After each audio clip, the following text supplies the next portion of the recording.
Assalamualaikum warahmatullahi wabarakatuh. Waalaikumsalam warahmatullahi wabarakatuh. Alhamdulillahirrabbilalamin. Wassalatu wassalamu ala asrofil anbiya'i wal mursalin wa ala alihi wa sahbihi ajma'in amma ba'du. Pertama-tama, marilah kita panjatkan puja dan puji syukur kehadirat Allah Subhanahu wa taala yang telah memberikan rahmat kesehatan sehingga kita dapat berkumpul di Zoom meeting ini. Amin amin ya rabbal alamin. Kami di sini akan mendiskusikan tentang kasus yang sudah disepakati oleh kelompok kami, yaitu belanja berlebihan buat kepanikan. Adapun rangkaian diskusi yang akan dilaksanakan pada sore hari ini. Yang pertama ada pembukaan, yang kedua pengenalan koordinator kelompok dan anggota, yang ketiga pembacaan kasus, yang keempat diskusi, yang kelima kesimpulan kelompok, dan yang terakhir penutup. Baik teman-teman, langsung saja kita mulai ke sesi yang pertama adalah pembukaan. Marilah kita mengucapkan basmalah bersama-sama. Bismillahirrahmanirrahim. Selanjutnya, rangkaian diskusi yang kedua adalah pengenalan koordinator kelompok dan anggota. Sebelum diskusi dimulai, saya akan memperkenalkan kelompok saya, yaitu kelompok 6 yang bernama Laskar Hijrah yang beranggota saya sendiri Miftahul Jana sebagai koordinator, ada Farhan Tohlaeh, Ahmad Habibullah Mustafa, Muhammad Zainul Ma'arif, dan Abidin Ramadhani.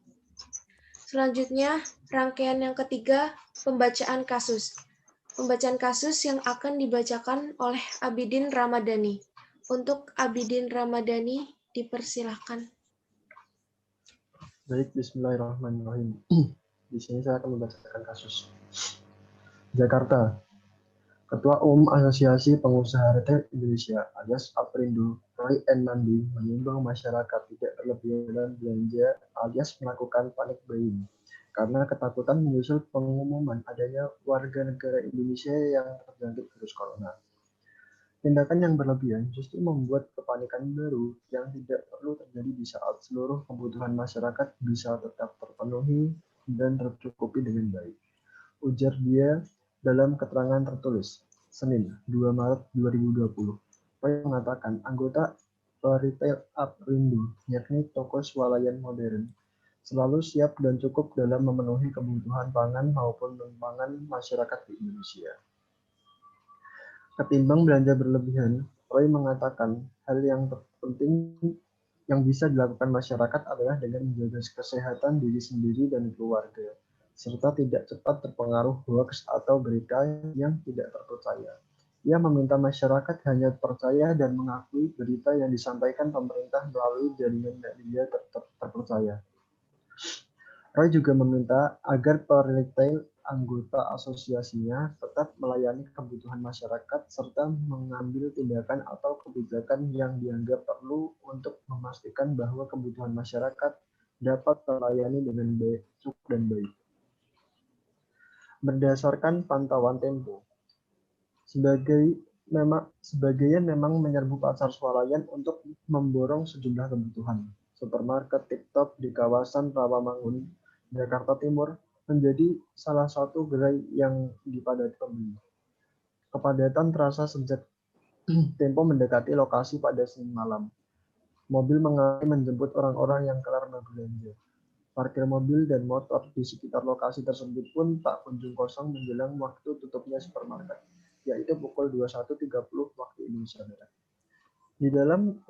Di dalam hampir semua gerai kasir diwarnai antrean yang mengular. Padahal hingga malam, setidaknya 27 kasir diberdayakan untuk melayani serbuan pembeli. Seorang pegawai supermarket mengatakan antrean panjang sudah terjadi sejak sore hari. Anggota pengunjung, Anggi, 28 tahun, mengaku meluncur ke supermarket untuk berbelanja pasokan kebutuhan pokok tambahan. Menyusul pengumumannya, adanya warga negara Indonesia yang positif terjangkit virus corona. Ya, prepare saja karena pemerintah sudah mengumumkan adanya warga yang terjangkit corona, untuk perempuan yang sehari-hari bekerja sebagai pegawai kantor swasta itu. Ia mengaku langsung merapat ke supermarket sepulang kerja sekitar pukul 19 waktu Indonesia Barat. Kunjungan kali ini menurutnya adalah kunjungan tambahan setelah dia sebelumnya memborong pasokan untuk kebutuhan bulanan beberapa hari lalu. Anggi memang cukup mengikuti perkembangan penyebaran penyakit pernafasan itu. Karena itu, selain mengincar sejumlah kebutuhan pokok seperti minyak, makanan ringan, hingga susu, ia pun mengincar juga menyetok cairan antiseptik. Tadi saya cari hand sanitizer tapi sudah tidak ada, jadi saya cari body wash saja, kata Anggi, yang sepanjang berbelanja telah mengenakan masker berwarna hijau di wajahnya. Sepanjang pemantauan dia tidak hanya cairan antiseptik yang menjadi bidikan pembeli, melainkan juga susu steril dalam kaleng. Sebelumnya Presiden Joko Widodo atau Jokowi mengaku bahwa sudah ada kasus positif virus corona di Indonesia. Jokowi menyebut 2 orang warga negara Indonesia atau WNI yang ini tertular dari warga negara Jepang yang positif corona. Kemudian bertandang ke Indonesia beberapa waktu lalu. Saat ini 2 orang tersebut telah dibawa ke Rumah Sakit Penyakit Infeksi Sulianti Saroso, Jakarta Utara. Baik, terima kasih. Dari saya kembalikan ke Miftahul. Terima kasih kepada Abidin Ramadhani yang sudah membacakan kasus tersebut. Dilanjutkan dengan rangkaian selanjutnya yaitu diskusi. Untuk teman-teman yang akan memberikan pendapat yang lain. Untuk Zainul, dipersilahkan. Oke, saya. Kalau menurut saya, dari kasus tersebut, seperti yang kita ketahui terdapat 2 sisi, baik dan buruk, atau positif dan negatif. Kalau kita bisa ambil dari sisi positifnya, mungkin tujuan para pembeli tersebut sangat baik, karena kita bisa lihat tujuannya mereka itu untuk belanja sebanyak-banyaknya, untuk menyediakan makanan minuman pokok di rumah, agar mereka tidak keluar rumah lagi untuk membeli makanan dan minuman tersebut, atau agar mereka bisa berdiam diri di rumah dengan tenang untuk menghindari COVID-19. Nah, tujuan tersebut menurut saya sangat baik karena mematuhi aturan dari pemerintah, yaitu melarang kita keluar dari rumah yang tidak berkepentingan atau tidak penting, seperti bermain, liburan, atau bahkan beraktivitas di rumah atau bahkan beraktivitas di luar yang tidak penting gitu. Jadi yang berarti pemerintah tidak melarang kita untuk keluar rumah membeli makanan pokok lagi ketika kita kehabisan makanan dan minuman. Yang itu sangat penting untuk kebutuhan kita. Yang pastinya juga keluar dengan mematuhi protokol kesehatan. Tapi di sisi lain, di sisi negatifnya, memang pemerintah menganjurkan kita berdiam diri di rumah atau stay at home. Tapi dari kasus tersebut, pembelanja tersebut seharusnya tidak belanja berlebihan atau memborong makanan, atau bahkan seharusnya tidak menimbun makanan dan minuman untuk persediaan di rumah. Yang itu bisa berdampak pada diri sendiri, orang lain, bahkan negara. Kita cukup membeli sesuai kebutuhan saja dan untuk beberapa hari ke depan. Jika persediaan kita habis, kita bisa keluar lagi sesuai protokol kesehatan dan 3M yang diberikan pemerintah. Begitu menurut saya. Ya, terima kasih kepada Zainul. Untuk yang lain akan menanggapi atau akan memberi pendapat, silakan. Ya, Abidin, barangkali. Baik, saya ingin menyampaikan sedikit tentang tadi yang saya bacakan. Jika menurut saya belanja berlebihan memang sebenarnya kalau dari kata berlebihan sendiri tidak baik juga, karena kita cukup belanja jika yang kita butuhkan itu. Tapi kalau dari kasus tersebut yang saya lihat orang-orang itu memang cukup panik karena ada kasus corona, makanya dia pada ingin berbelanja berlebihan untuk menyetok. Sebenarnya itu memang hal yang baik, cuma yang saya dapatkan sebenarnya di saat corona itu sudah di Indonesia bisa saja berdampak terpapar corona jika orang-orang itu membuat keributan atau kerusuhan yang membuat intinya berkerumun di supermarket untuk berbelanja atau bagaimana, itu cukup berdampak akan terpapar COVID. Tapi sebenarnya di sini peran pemerintah juga sangat diperlukan karena masyarakat juga butuh kebutuhan pokoknya masing-masing, namun juga terhalang dari COVID-nya sendiri. Jadi ya kita harus pintar-pintar memilih yang baik ya dalam semuanya gitu. Baik, terima kasih dari saya. Terima kasih kepada Abidin dari tadi apa yang sudah disampaikan oleh Abidin. Selanjutnya saya akan memberi pendapat dari kasus yang sudah disepakati oleh kelompok kami. Dampak belanja menurut saya secara umum itu banyak banget. Salah satunya itu ada membuat boros, terus kita tidak bisa menabung, terus jika kita belanja berlebihan, terus kita boros juga bisa terlilit oleh hutang. Dan selanjutnya dalam hampir semua orang itu ya, mau baik pria maupun wanita sekarang itu banyak yang suka belanja ya. Tapi yang lebih suka belanjanya itu wanita kan ya. Terus bahkan kalau ada barang-barang yang mewah pasti langsung dibeli gitu. Walaupun uangnya kita tuh tidak memenuhi. Tapi kita tetap aja kepengen beli barang itu, kan sama aja kita itu boros, belanja berlebihan membuat kepanikan. Bagus sih dari tadi kan kata Zainul itu kan lagi adanya virus corona ini kan ya. Terus jadi belanja banyak-banyak buat stok di rumah gitu kan, untuk kita kan tidak boleh kemana-mana gitu kan, tidak boleh itu. Terus jadinya kita belanja banyak-banyak gitu, berlebihan gitu. Harusnya itu kita belanjanya itu seperlunya saja, walaupun dengan keadaan kayak gini. Tapi baik juga sih belanja banyak-banyak karena ada corona gini gitu kan ya. Terus sampai supermarketnya itu penuh oleh masyarakat kan ya, gitu nggak? Ya kan? Penuh oleh masyarakat, padat pembeli gitu kan ya. Ya jadi itu kan kalau misal kita belanja berlebihan membuat kita boros. Lebih baik kita itu belanja secukupnya, terus kita bersedekah kepada orang yang lebih membutuhkannya, kayak gitu kan teman-teman? Ya nggak? Mending kita sedekahin kepada orang yang lebih membutuhkannya, kayak gitu. Terus selanjutnya Habib, dipersilakan. Terima kasih. Tambahan dari pendapat saya, contoh dampak lain dari pemborosan tersebut yaitu akan membuat pengeluaran kita menjadi membengkak.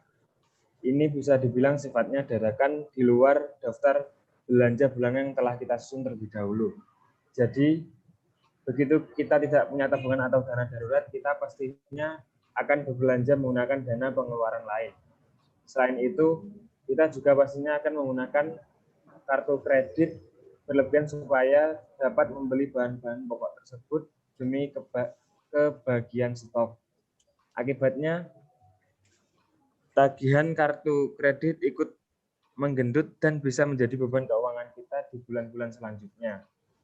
Sebetulnya bukan memborong makanan atau minuman yang terpenting, tetapi yang paling penting adalah pastikan di rumah kita tersedia bahan makanan dan minuman dalam jumlah cukup atau tidak berlebihan.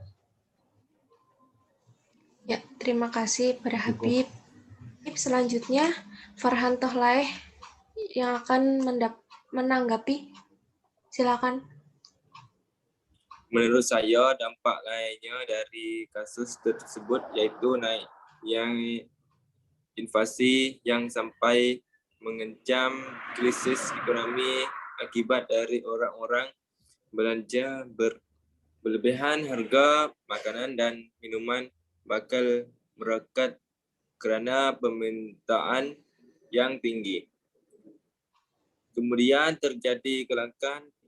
Kenaikan harga ini dapat merembet ke inflasi jika inflasi bergerak liar tak terkendali, dapat memicu penurunan nilai mata wang yang tadinya wang Rp20.000.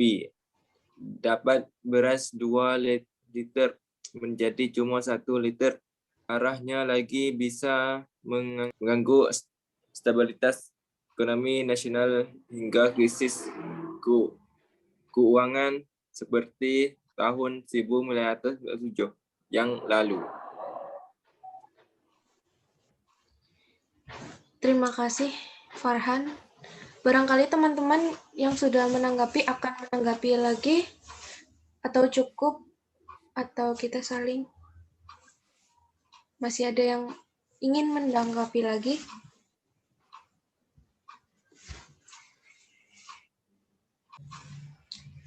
Ya, sudah.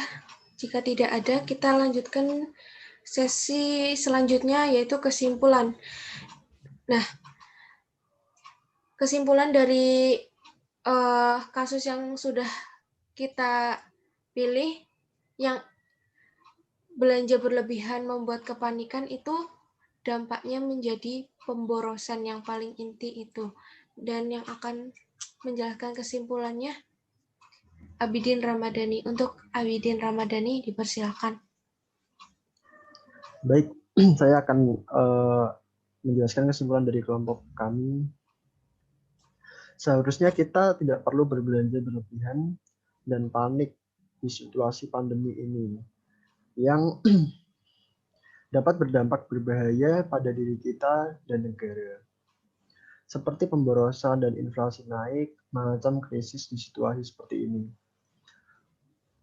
Bukan waktunya kita saling egois, memikirkan kepentingan diri sendiri. Kita harus saling bahu-membahu memerangi COVID-19, mencegah pandemi tersebut tidak dengan belanja berlebihan dan atau menimbun stok makanan dan minuman, melainkan mengikuti protokol kesehatan dari pemerintah, di antaranya melakukan kegiatan rumah, social distancing, menjaga jarak, dan selalu menjaga kebersihan diri. Baik, itu adalah kesimpulan dari kelompok kami yang paling penting. Saya kembalikan ke Miftahul Jannah. Terima kasih. Mungkin saya akan menambahkan dari Abidin. Dan yang terpenting juga adalah menjaga kesehatan diri sendiri serta sanak keluarga, tidak cepat terpengaruh berita hoax atau berita yang tidak dipercaya. Serta pemerintah juga selalu melayani kebutuhan masyarakat atau mengambil tindakan yang dianggap perlu untuk memastikan bahwa kebutuhan masyarakat terpenuhi dengan cukup dan baik. Terima kasih. Ya, makasih kepada Abidin dan Habib yang sudah menjelaskan kesimpulan kelompok dari yang kasus yang sudah disepakati oleh kami. Rangkaian selanjutnya yaitu penutup. Dengan mengakhiri diskusi kita membaca hamdalah bersama-sama. Alhamdulillahirrahmanirrahim. Alhamdulillahirrahmanirrahim. Terima kasih teman-teman untuk kerjasamanya. Saya sebagai koordinator, kurang lebihnya mohon maaf. Wabillahi taufiq wal hidayah. Wassalamualaikum warahmatullahi wabarakatuh. Waalaikumsalam warahmatullahi wabarakatuh.